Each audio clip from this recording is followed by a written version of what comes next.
Our first subtopic is going to be the presidential election of 1960. And this is a long election. It's going to take us some time to get through this. Are you guys ready? Not quite. Okay. It's going to take us a little time to get through this. It's an interesting election because if you look back, we have a sitting president for 2 terms.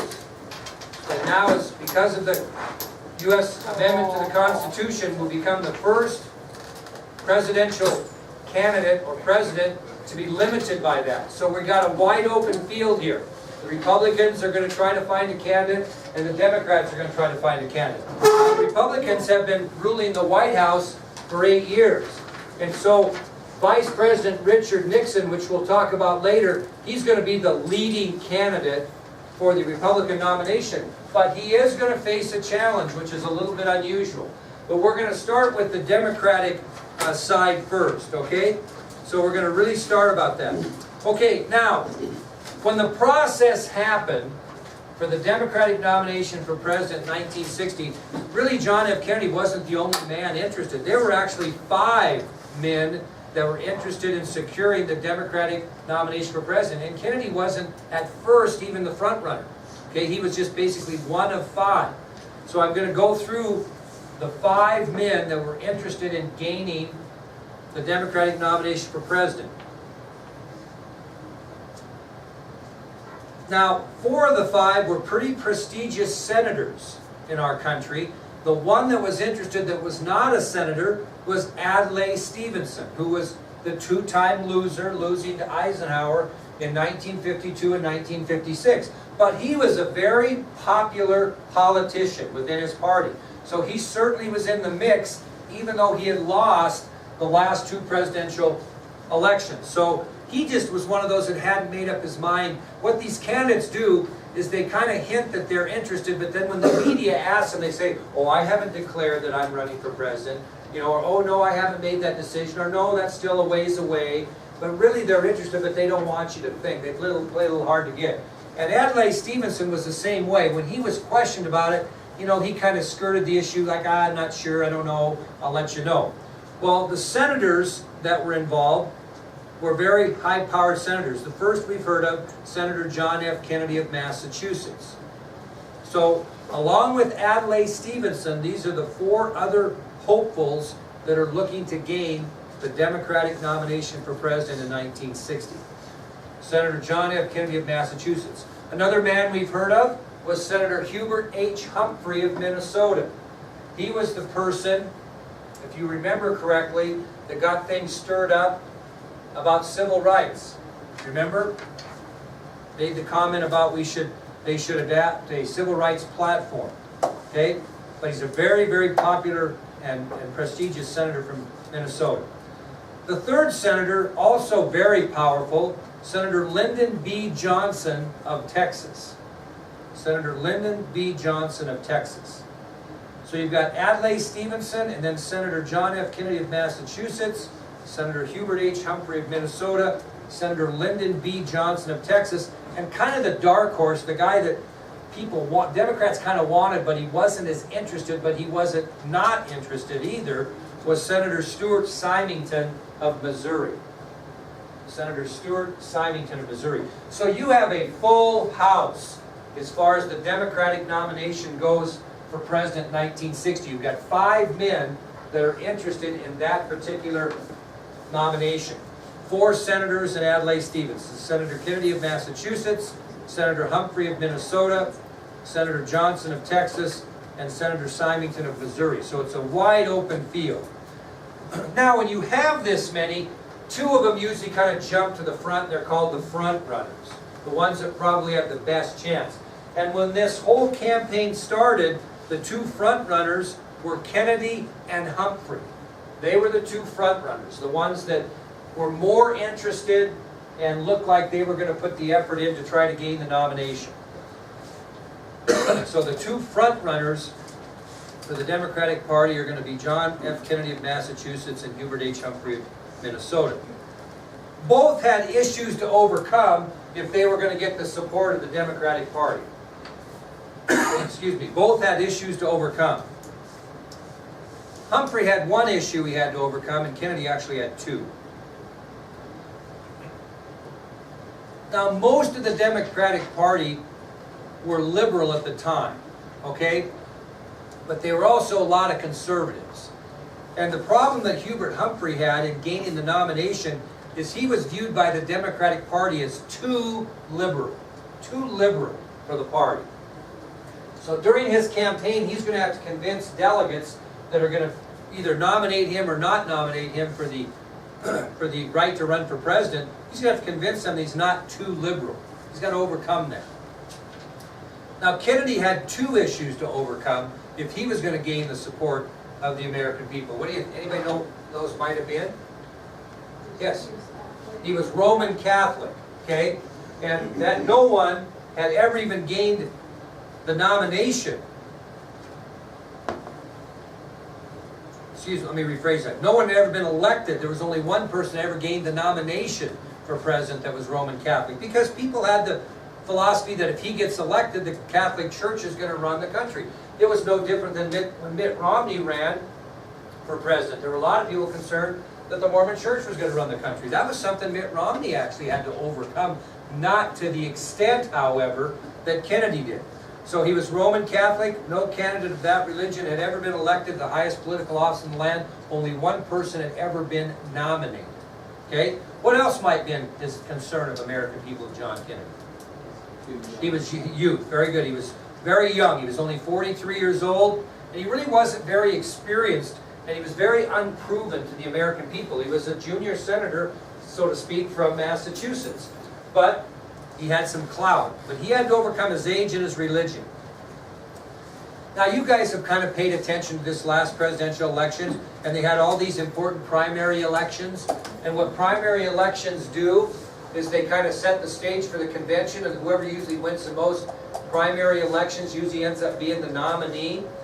Well, there were two very important primary elections that were crucial to the person that was going to gain the Democratic nomination. The first one was in Wisconsin, and the second one was in West Virginia.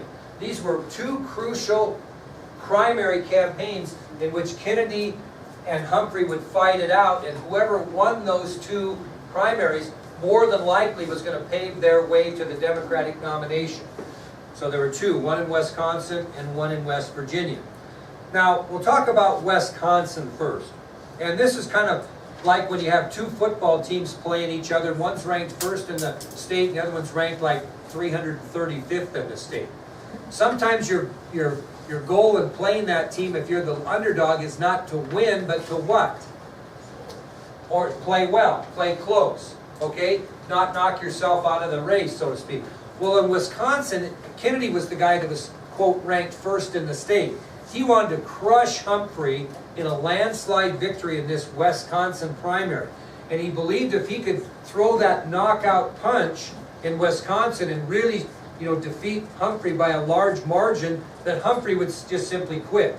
So Humphrey's kind of the football team that's ranked 335th against the #1 team. Humphrey's goal maybe isn't so much to win this primary, but just keep it close. He could lose and keep it close and hang in there.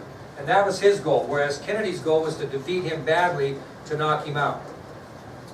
Another problem that Humphrey had during this process is John Kennedy was a self-made millionaire. They had no problems with finances.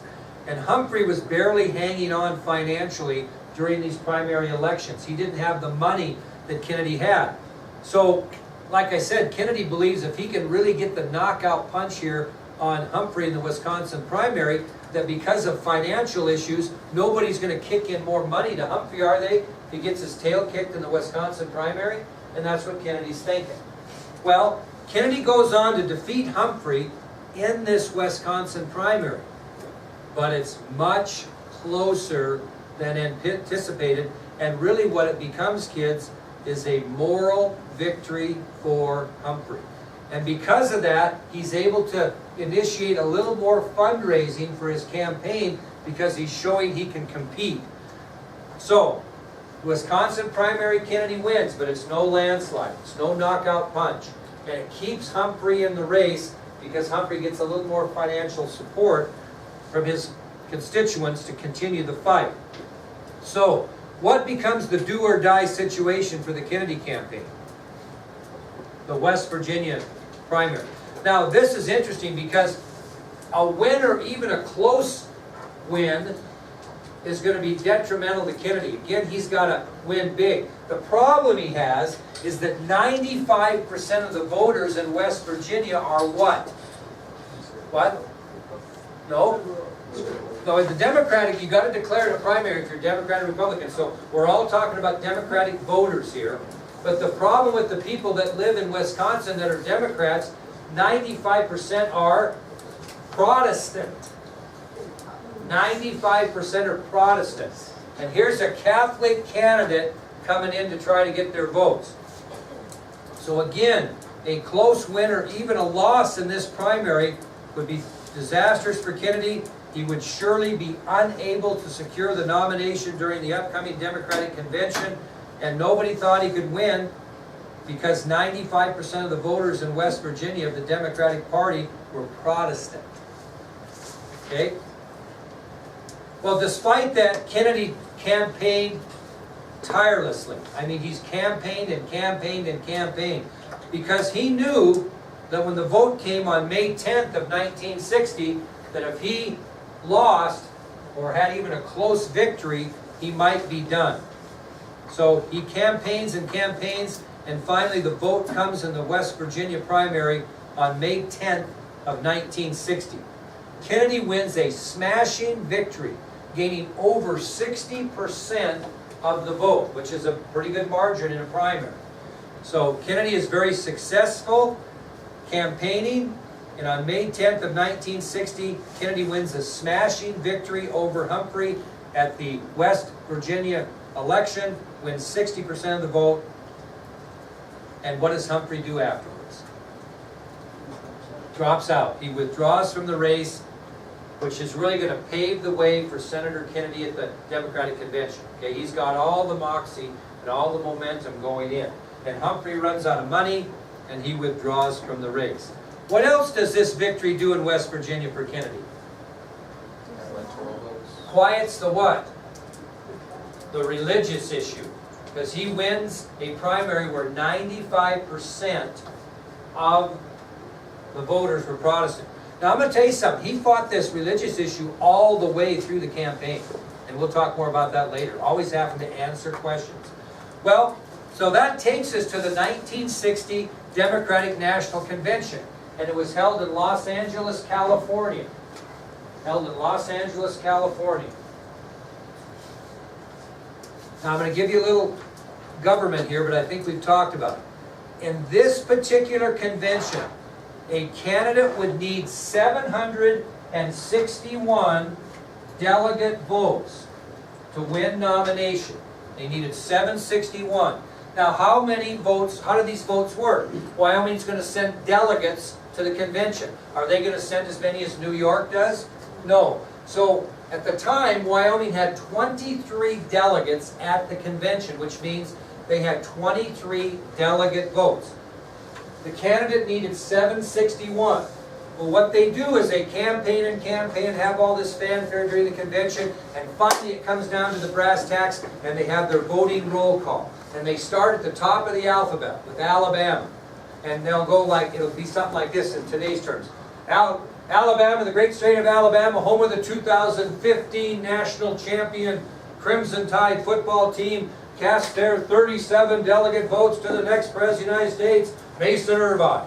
Or they can split them up. They can say 30 for Mason Irvine, 7 for Mackenzie Cottrell. You don't have to vote them all together, but you need 761. So they go A, B, C, D, E, F, G, all the way down. As soon as a candidate gets to 761, they win the nomination. They go all the way down the roll call to Wyoming.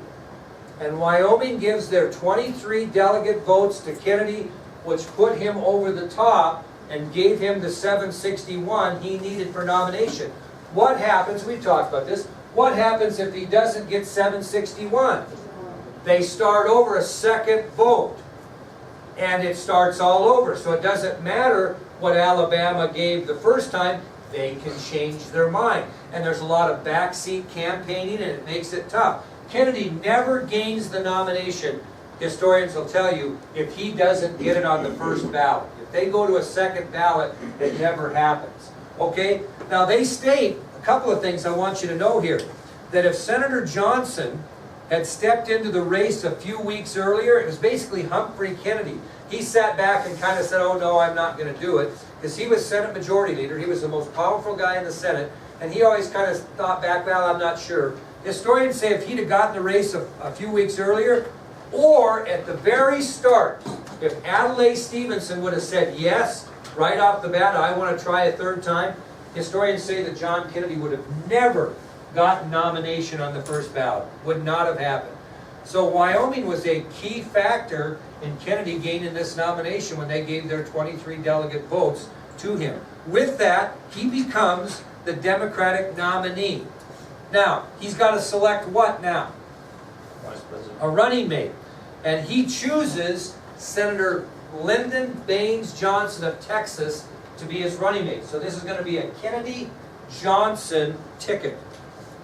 So Kennedy then selects Senator Lyndon Baines Johnson of Texas to be his vice presidential running mate.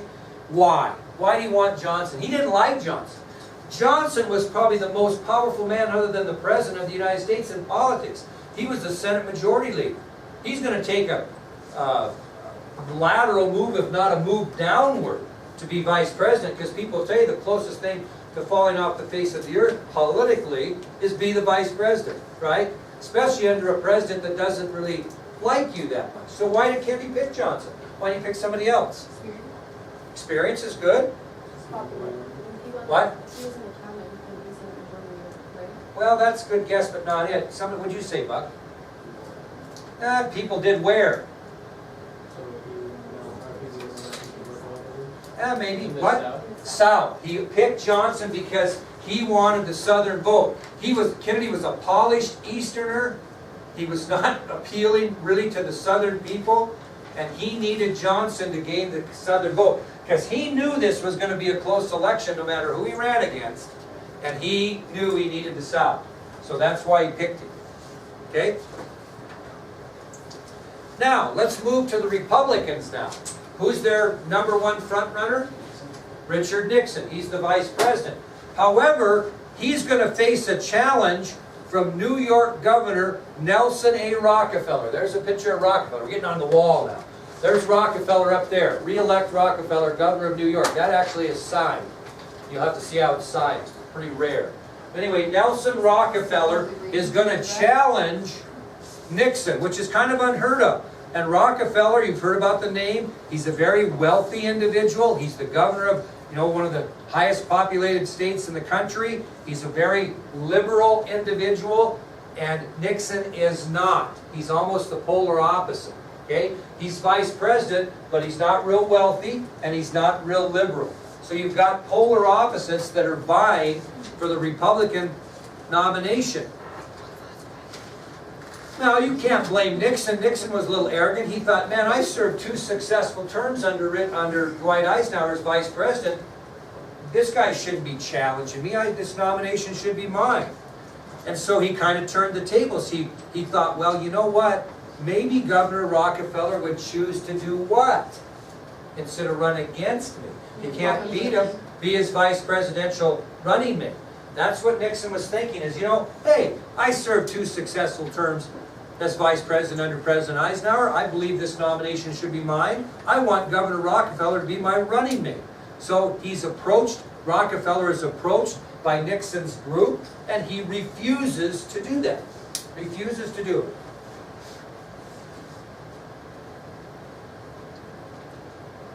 Why did he refuse? Because he and Nixon were what? Opposite. Okay? Rockefeller had serious disagreements with Nixon over what the Republican Party platform should be. And a Republican Party platform is what you say you're going to do if you're elected president. And Rockefeller and Nixon had serious separation on that. Now, what happens when a political party is split like that? Who does it benefit? The Democrats in this case. So, I mean, something had to be done. This disagreement between Nixon and Rockefeller really endangered the Republican Party and would give the Democrats an edge that Nixon didn't want them to have. So what would you do if you were Richard Nixon right now, knowing all these facts? What would you do to make sure your party wasn't split and damaged? What might you do? Well, if the Democrats had 5 guys hired for the job, then wouldn't they be split? They weren't as split in their views. They were very similar in their views. Not like you see today. So, yeah. So why? Think about that. Why? What would you do if you were Nixon? You got a problem here. You got a guy running against you that you really don't want to run against. You got a guy with a lot of money that doesn't want to be your vice presidential candidate. You're split on your views. What are you going to do?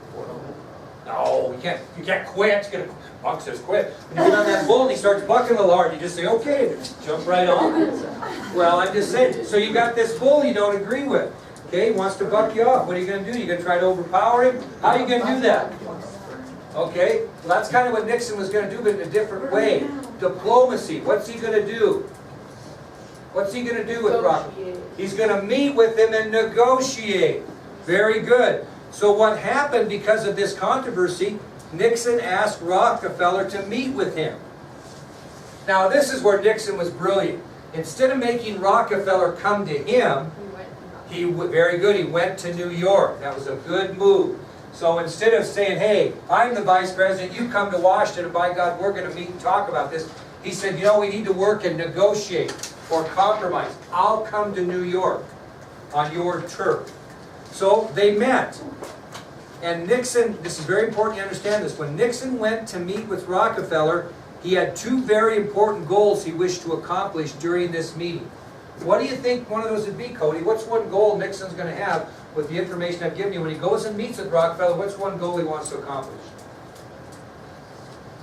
What's the reason he's meeting with him?